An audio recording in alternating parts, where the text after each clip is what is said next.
ಜೈಲು ಫೋಟೋಗಳು ರಾಜ್ಯದಲ್ಲಿ ಹಲ್ಚಲ್ ಎಬ್ಬಿಸಿವೆ. ಕಾಟೇರ ರೌಡಿ ಶೀಟರ್ಗಳ ಜೊತೆ ಇದ್ದ ಫೋಟೋಗಳು ಸಂಚಲನ ಮೂಡಿಸಿದೆ. ಹಾಗಾದ್ರೆ ಆ ಫೋಟೋಗಳು ರಿವೀಲ್ ಆಗಿದ್ದು ಹೇಗೆ ತೋರಿಸ್ತೀವಿ ನೋಡಿ.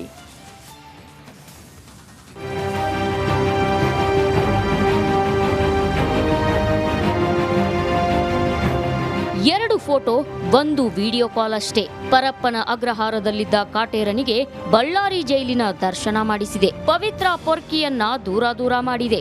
ಬೆಂಗಳೂರಲ್ಲಿ ತಂಪಾಗಿದ್ದ ಅಯ್ಯನನ್ನ ಬಳ್ಳಾರಿಯಲ್ಲಿ ಬೆವರುವಂತೆ ಮಾಡಿದೆ. ಜಗ್ಗುದಾದ ಜೈಲು ಫೋಟೋ ರಿವೀಲ್ ಆಗಿದ್ದೇಗೆ?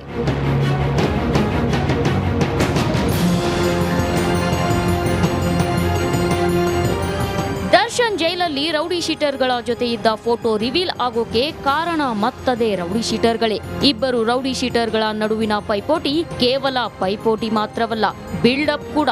ನಿಜ, ಜೈಲಲ್ಲಿ ದರ್ಶನ್ ಅನ್ನ ನೋಡಿಕೊಳ್ಳೋಕೆ ಎರಡು ಗ್ಯಾಂಗ್ಗಳು ಪೈಪೋಟಿಗೆ ಬಿದ್ದಿದ್ವು. ವಿಲ್ಸನ್ ಗಾರ್ಡನ್ ನಾಗ ಸೈಕಲ್ ರವಿ ಗ್ಯಾಂಗ್ ಜಿದ್ದಿಗೆ ಬಿದ್ದಿದ್ವು. ಜೈಲಿನಲ್ಲಿ ಇಬ್ಬರ ಜೊತೆಯೂ ಪೊರ್ಕಿ ಚೆನ್ನಾಗಿಯೇ ಇದ್ದ. ಒಮ್ಮೆ ವಿಲ್ಸನ್ ಗಾರ್ಡನ್ ನಾಗನ ಆತಿಥ್ಯ ಸ್ವೀಕರಿಸುತ್ತಿದ್ದ, ಮತ್ತೊಮ್ಮೆ ಸೈಕಲ್ ರವಿ ಹುಡುಗರ ರಾಜಾತಿಥ್ಯವನ್ನೂ ಪಡೆಯುತ್ತಿದ್ದ.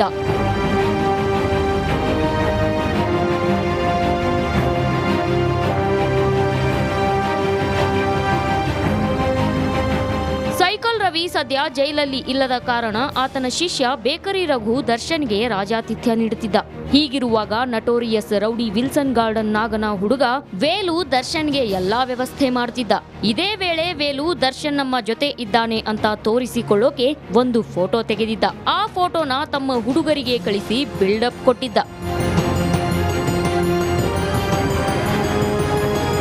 ವಿಲ್ಸನ್ ಗಾರ್ಡನ್ ನಾಗನ ಜೊತೆ ದರ್ಶನ್ ಸಿಗರೆಟ್ ಸೇದುತ್ತಿದ್ದ ಫೋಟೋ ತೆಗೆದಿದ್ದು ವೇಲು. ಅದೂ ಕೂಡ ಶೋಕಿಗಾಗಿ ತೆಗೆದಿದ್ದು. ಹುಡುಗರ ಮುಂದೆ ಬಿಲ್ಡಪ್ ಕೊಡೋಕೆ ಕ್ಲಿಕ್ಕಿಸಿದ್ದು. ಆದ್ರೆ ಮಿಕ ಆಗಿದ್ದು ಮಾತ್ರ ದಾಸ.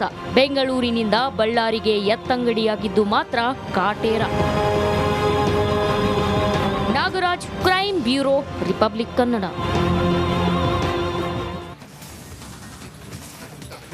ಪರಪ್ಪನ ಅಗ್ರಹಾರದಲ್ಲಿ ದಾಸ ಬಿಂದಾಸ್ ಆಗಿದ್ದ. ಸೆರೆಮನೆಯಲ್ಲಿದ್ರೂ ಕೂಡ ಅರಮನೆಯಲ್ಲಿ ಇದ್ದಂತೆ ರಾಜಾತಿಥ್ಯ ಸಿಗ್ತಾ ಇತ್ತು. ಇದೇ ವಿಚಾರಕ್ಕೆ ಕಾಟೇರ ಬಳ್ಳಾರಿ ಜೈಲಿಗೆ ಎತ್ತಂಗಡಿಯಾಗಿದ್ದು ಆಯ್ತು. ಆದ್ರೆ ಇಲ್ಲಿ ದರ್ಶನ್ ಹೇಗಿದ್ದಾನೆ, ಇಲ್ಲಿದೆ ನೋಡಿ ಸ್ಟೋರಿ.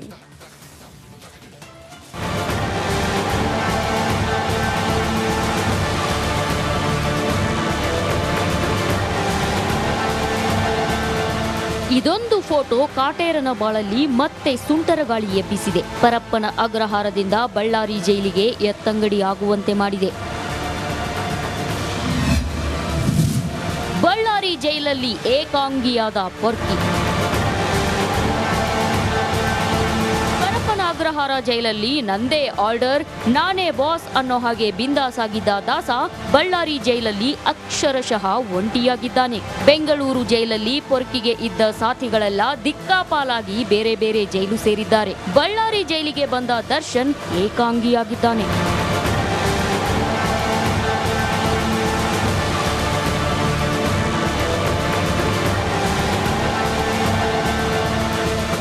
ಇನ್ನು ದರ್ಶನ್ ಇರುವ ಹೈ ಸೆಕ್ಯೂರಿಟಿ ಸೆಲ್ನಲ್ಲಿದ್ದ 6 ಕೈದಿಗಳನ್ನ ಎತ್ತಂಗಡಿ ಮಾಡಲಾಗಿದೆಯಂತೆ. 16 ಹೈ ಸೆಕ್ಯೂರಿಟಿ ಇರೋ ಸೆಲ್ಗಳಿರುವ ವಿಭಾಗದಲ್ಲಿ ಪ್ರತ್ಯೇಕ ಸೆಲ್ಗಳಲ್ಲಿದ್ದ 6 ಕೈದಿಗಳನ್ನ ಬಿ ಬ್ಲಾಕ್ ಸೆಲ್ಗೆ ಶಿಫ್ಟ್ ಮಾಡಿದ್ದಾರಂತೆ. ಹೈ ಸೆಕ್ಯೂರಿಟಿ ಸೆಲ್ನಲ್ಲಿದ್ದ ಇತರೆ ಕೈದಿಗಳು ವಾಕ್ ಮಾಡುವಾಗ ದರ್ಶನ್ ನೋಡಬಹುದಾಗಿತ್ತು. ಆದ್ರೆ ಒಬ್ಬರಿಗೊಬ್ಬರು ಸಂಪರ್ಕಿಸಬಹುದು ಅಂತ ಇತರೆ ಕೈದಿಗಳನ್ನ ಸ್ಥಳಾಂತರ ಮಾಡಲಾಗಿದೆಯಂತೆ.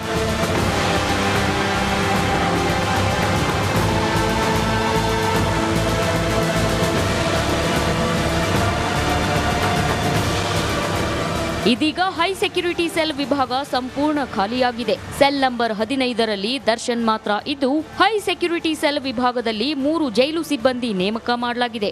ಒಂದು ಶಿಫ್ಟ್ಗೆ 3 ಸಿಬ್ಬಂದಿಯಂತೆ ನೇಮಿಸಲಾಗಿದೆಯಂತೆ.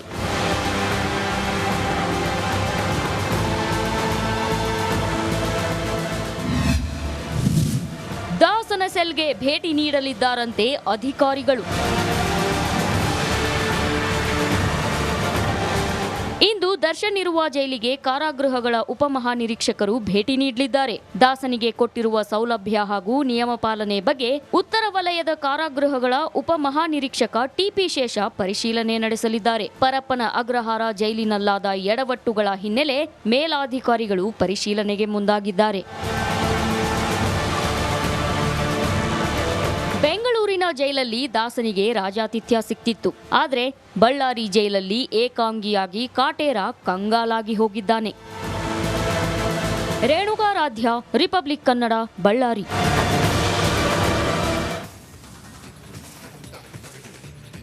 ಜೈಲಿನಲ್ಲಿ ಇದ್ಕೊಂಡೇ ದರ್ಶನ್ ವಿಡಿಯೋ ಕಾಲ್ ಮಾಡಿರೋದು ಪೊಲೀಸರ ನಿದ್ದೆಗೆಡಿಸಿದೆ. ಜಾಮಾರಿದ್ರೂ ಸಿಗ್ನಲ್ ಹೇಗೆ ಸಿಕ್ತು ಅಂತ ಕಾಕಿ ತಲೆ ಕೆಡಿಸ್ಕೊಂಡಿದೆ. ವಿಡಿಯೋ ಕಾಲ್ನ ಬೆನ್ನು ಬಿದ್ದಿದೆ. ಈ ಕುರಿತ ಒಂದು ರಿಪೋರ್ಟ್ ಇಲ್ಲಿದೆ ನೋಡಿ.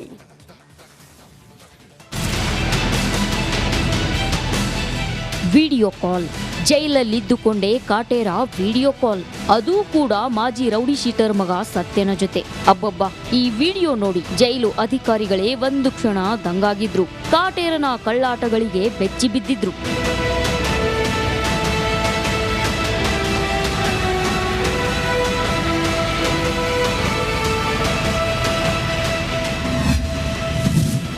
ದರ್ಶನ್ ವಿಡಿಯೋ ಕಾಲ್ ತನಿಖೆ ಚುರುಕು. ಜೈಲಲ್ಲಿದ್ದುಕೊಂಡೇ ದರ್ಶನ್ ವಿಡಿಯೋ ಕಾಲ್ ಮಾಡಿದ ಬಗ್ಗೆ ಈಗಾಗಲೇ ಎಫ್ಐಆರ್ ಜಡಿಯಲಾಗಿದೆ. ತನಿಖೆಯನ್ನ ಪೊಲೀಸರು ಚುರುಕುಗೊಳಿಸಿದ್ದಾರೆ. ಕೇಂದ್ರ ಕಾರಾಗೃಹದ ಮುಖ್ಯ ಅಧೀಕ್ಷಕರಿಗೆ ಡಿಜಿಪಿ ಮಾಲಿನಿ ಕೃಷ್ಣಮೂರ್ತಿ ಪತ್ರ ಬರೆದಿದ್ದಾರೆ. ಆಗಸ್ಟ್ 25ರಂದು ದರ್ಶನ್ ಜೈಲಿನಲ್ಲಿದ್ದುಕೊಂಡೇ ವಿಡಿಯೋ ಕಾಲ್ ಮಾಡಿರೋ ವಿಡಿಯೋ ಹೊರಬಿದ್ದಿತ್ತು. ಮಾಜಿ ರೌಡಿ ಶೀಟರ್ ಒಬ್ಬನ ಮಗ ಸತ್ಯನ ಜೊತೆ ದರ್ಶನ್ ಮಾತಾಡಿದ್ದ ವಿಡಿಯೋ ಹರಿದಾಡಿತ್ತು. ಈ ವಿಡಿಯೋವನ್ನ ನಿಮ್ಮ ರಿಪಬ್ಲಿಕ್ ಕನ್ನಡ ಎಕ್ಸ್ಕ್ಲೂಸಿವ್ ಆಗಿ ಬ್ರೇಕ್ ಮಾಡಿತ್ತು. ಇದೇ ವಿಡಿಯೋ ಕಾಲ್ ಬಗ್ಗೆ ವರದಿ ನೀಡುವಂತೆ ಕೇಂದ್ರ ಕಾರಾಗೃಹದ ಮುಖ್ಯ ಅಧೀಕ್ಷಕರಿಗೆ ಡಿಜಿಪಿ ಮಾಲಿನಿ ಕೃಷ್ಣಮೂರ್ತಿ ಪತ್ರ ಬರೆದಿದ್ದಾರೆ.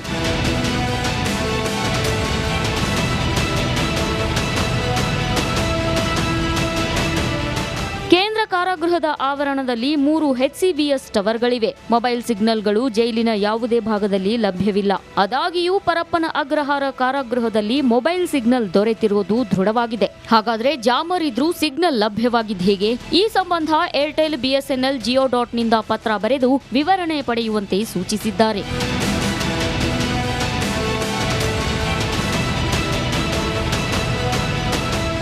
ಸೆಪ್ಟೆಂಬರ್ 4ರ ಒಳಗೆ ತಪ್ಪದೆ ವರದಿ ಸಲ್ಲಿಸಲು ಮುಖ್ಯ ಅಧೀಕ್ಷಕರಿಗೆ ಡಿಜಿಪಿ ಮಾಲಿನಿ ಕೃಷ್ಣಮೂರ್ತಿ ತಿಳಿಸಿದ್ದಾರೆ. ತನಿಖೆ ಬಳಿಕವೇ ಜಾಮರ್ ಇದ್ದರೂ ಸಿಗ್ನಲ್ ಸಿಕ್ಕಿದ್ ಹೇಗೆ ಅನ್ನೋ ಸತ್ಯ ಹೊರಬೀಳಲಿದೆ. Madesh, crime bureau, Republic Kannada.